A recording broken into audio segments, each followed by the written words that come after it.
अस्सलाम वालेकुम and welcome back to my channel. कैसे हैं आप सब? उम्मीद करती हूँ सब खैरियत से होंगे। शुक्र है अल्लाह का, हम भी बिल्कुल ठीक ठाक हैं। तो कल का व्लॉग जहाँ से मैंने ख़त्म किया था ना, आज का वहाँ से ही शुरू कर रही हूँ। अभी रात का टाइम हो रहा है, तो रात को हमने बनाई थी फ्रूट चाट। तकरीबन शाम के जो है ना 6-7 बजे का टाइम है। तो रात को हम लोगों ने खाना नहीं खाया था, क्योंकि खाना जो है ना वो 5 बजे हम लोगों ने खा लिया था। तो मैंने सोचा था कि 6-7 बजे ना चलो बच्चों को फ्रूट चाट बना दूंगी। अभी भी मेरी ना मेहमानों के साथ ही रूटीन है जो मैं आप लोगों के साथ शेयर कर रही हूँ, क्योंकि आप लोगों को पता है मेरे पिछले व्लॉग्स में आप लोगों ने देखा होगा कि हमारे घर में गेस्ट आए हुए हैं, तो उनके साथ मेरी जो रूटीन होती है वो मैं आप लोगों के साथ शेयर कर रही होती हूँ। और बहुत सारे व्लॉग्स जो है ना वो आप लोगों ने मिस हो गए होंगे क्योंकि मैं अपलोड नहीं कर सकी बहुत सारे व्लॉग्स जो है ना। वो बहुत मुझे हुआ कि अफसोस हुआ कि मैं व्लॉग अपलोड नहीं कर सकी और ना ही मैं शूट कर पाई, क्योंकि दरअसल आपको पता है ना, जब गेस्ट आए हों मसरूफियत बहुत ज़्यादा होती है, तो ना मुझसे रिकॉर्डिंग हो रही थी और ना ही मैं एडिट कर पा रही थी। तो बाकी दिनों की जो रूटीन्स है ना वो मैं नहीं शेयर कर सकी आप लोगों के साथ, इसलिए एक दिन छोड़ के एक दिन मैं आप लोगों के साथ व्लॉग जो है ना वो शेयर कर रही होती हूँ। तो खैर यहाँ पे ना नेक्स्ट डे हो गया, सो गए थे हम लोग चाट वगैरह खा के ना, दूध शुद्ध और मैंने साथ में बना लिया था शेक वगैरह। रात को बच्चों को बना देती होती हूँ डेली मैंगो शेक। और उसके बाद फिर हम लोग सो गए और ये सुबह का टाइम हो रहा है। यहाँ पे बच्चों को मैंने नाश्ता वगैरह करवा दिया था, लेकिन अब बिहा ने ज़िद की कि मैंने फ़्राइज़ खाने हैं, तो फिर मैंने यहाँ पे सब बच्चों को ही फ़्राइज़ बना दिए थे, क्योंकि बच्चों को वैसे ही फ़्राइज़ बहुत पसंद होते हैं, उनके फेवरेट होते हैं। तो बाजी ने यहाँ पर मुझे कद्दू वगैरह काट दिए थे। तो आज बना रहे थे हम लोग मटन कद्दू बना रहे थे, बहुत मज़े का बनता है। तो मैं यहाँ पर बाजी के लिए जूस बनाने लगी थी, तो वो कह रही थी कि रहने तो मैं खुद ही बना लेती हूँ। तो वो छोटे छोटे काम जो है ना वो अब खुद ही करना शुरू हो गई हैं। वो मुझे करने ही नहीं देती हैं, वो खुद ही करती हैं। तो छोटे छोटे जो काम होते हैं ना, जैसे कि जूस बना लिया, फल काट दिए, बच्चों के थोड़े बहुत काम जो होते हैं। लेकिन मैं उनको खाना बिल्कुल नहीं बनाने देती, खाना मैं खुद ही बनाती हूँ। लेकिन वो मेरी हेल्प काफ़ी करवाती हैं माशाल्लाह से।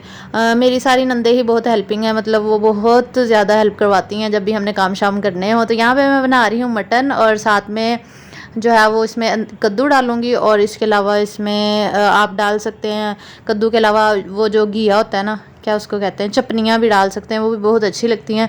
तो इनका जो शोरबे वाला सालन होता है ना वो बच्चों को बहुत ज़्यादा पसंद होता है, सूप वाला सालन बच्चे इसको कहते हैं। तो यहाँ पे फिर मैंने मटन को भून लिया था वॉश करके अच्छे तरीके से, और उसके बाद मैंने इसमें टमाटर डाल दिए, क्योंकि मैं इसको ना भून के ही प्रेशर लगाती हूँ। जब भून के प्रेशर लगाया जाता है तो गोश्त को गिलाया जाता है, और गोश्त गिलाने के बाद ना फिर मैं इसमें सब्ज़ी डाल के फिर 5 मिनट लगा देती हूँ। तो यहाँ पे मैंने हरी मिर्चों का पेस्ट डाल दिया था, क्योंकि बाजी अपने घर में ना हरी मिर्चों के साथ हांडी बनाती है। तो और अब से मैंने भी हरी मिर्चों के साथ ही हांडी बनानी शुरू की है। और साथ में इसमें मैंने लहसुन अदरक का पेस्ट जो मैंने बना के रखा होता ना वो भी डाल दिया था। और फिर नमक मैंने डाल दिया था हस्बे ज़रूरत, और थोड़ी सी मैंने ना कुटी हुई लाल मिर्च और पिसी हुई लाल मिर्च सिर्फ हाफ टी स्पून ही डाली थी, ज़्यादा नहीं डाली थी, क्योंकि बाकी मैं हरी मिर्चें ही डाल रही थी साथ में। इसके अलावा मैंने ज़ीरा और धनिया का पाउडर भी यूज़ किया था, और साबुत हरी मिर्चें भी थोड़ी सी डाल दी थी। मैंने कहा वो फीका ना सालन हो जाए अगर थोड़ी सी ऐड करेंगे। तो ये फिर यहाँ पे अच्छे तरीके से इसको भून लूँगी, जब तक ऑयल नहीं छूटेगा तब तक हमने इसको अच्छे तरीके से भून लेना। ये देखिए ऑयल छूटना शुरू हो गया ना, फिर हम इसको पानी डाल के ना इसका प्रेशर जो है वो लगा देंगे। तो जल्दी जल्दी व्लॉग को लाइक कर दीजिए उतनी देर में, और चैनल पर नहीं हो तो जल्दी से सब्सक्राइब कर लीजिए, ताकि मज़े मज़े के व्लॉग्स जो है ना वो आप लोग मिस ना कर सके। तो यहाँ पे फिर मैंने पानी डाल दिया और प्रेशर लगा दिया था। 2 से 3 गिलास ही डाले थे, क्योंकि गोश्त को भी गलना था और सब्ज़ी भी पकनी थी, और शोरबे वाला सालन मैं बना रही थी, इसलिए इसमें मैंने पानी डाला था। और शुक्र है कि मेरा प्रेशर कुकर जो है ना वो अब ठीक हो गया। जब से मैंने इसकी रबड़ की साइड चेंज की है ना, तब से माशाल्लाह ये ठीक हो के चलने लग गया। और अब तो इसकी विसल भी घूमने लगी, पहले इसकी विसल ही नहीं घूमती थी। और मैंने आप लोगों के साथ शेयर किया था ना कि मेरा कुकर जो है वो ख़राब हुआ हुआ है, तो चल नहीं रहा था। तो मुझे ये आइडिया ना बाजी ने दिया था, मेरी नंद ने, उन्होंने अपने कुकर की साइड चेंज करके जब चलाया ना तो वाकई उनका भी चल गया था। तो वहाँ से मुझे आइडिया मिला, तो मैंने भी ऐसे ही किया। तो यहाँ पे मटन जो है वो गल गया था और पानी अभी इसमें था, तो मैंने फिर इसमें सब्ज़ी मैंने कहा ऐड करके ना एक दफ़ा फिर प्रेशर लगा देती हूँ।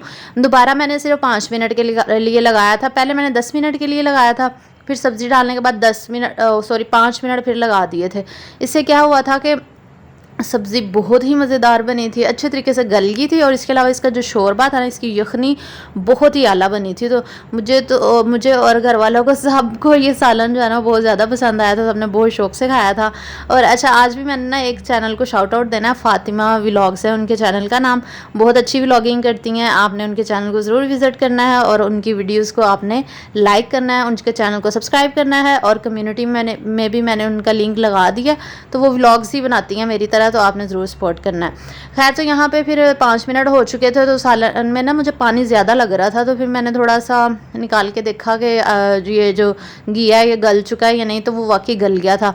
घिया कद्दू जिसको कहते हैं या घिया। फिर मैंने उसके अंदर फिर वो जो कुटा भुना हुआ ज़ीरा और धनिया का पाउडर होता है ना, वो एंड पे मैं डाल दी, उससे बड़ी अच्छी खुशबू आती है।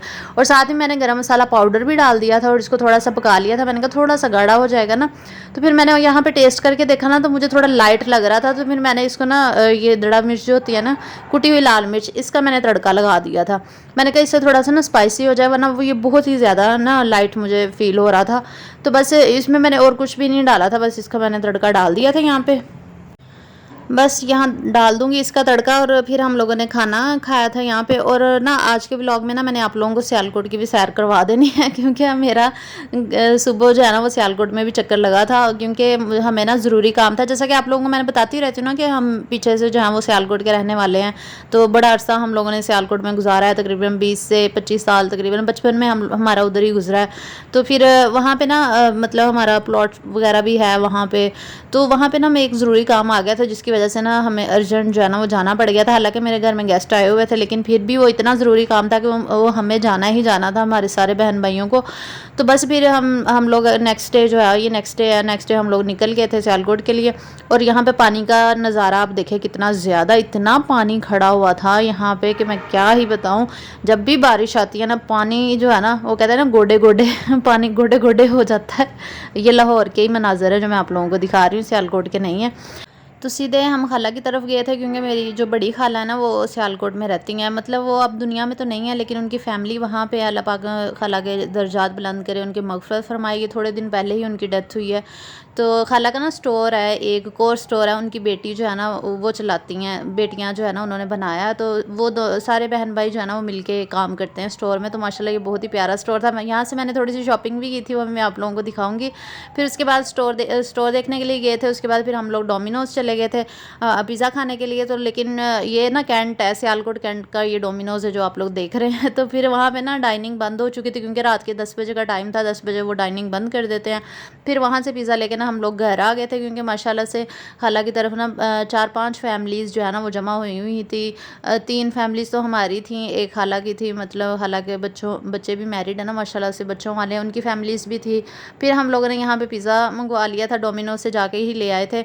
हम लोग सारे इकट्ठे ही गए थे वहाँ पे। हम लोग तो इस घर से गए थे कि वहाँ बैठ के खा लेंगे, लेकिन वहाँ खाया नहीं गया था, डाइनिंग बंद हो चुकी थी। फिर हम साथ ही ले आए, तो 7 पिज़्ज़े हम लोग लेकर आए थे और माशाल्लाह बहुत ही मज़ेदार था।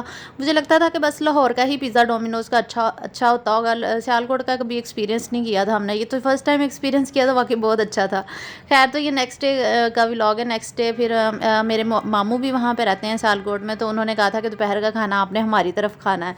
तो फिर मामू की तरफ हम लोग दोपहर में चले गए थे। मेरी मुमानी जो है ना वो खानों में बहुत एक्सपर्ट है माशाल्लाह, बहुत मज़े मज़े के खाने बनाती हैं। तो उन्होंने बनाया था यहाँ पे काबली पुलाव बनाया था, इसके अलावा शामी कबाब बनाए थे।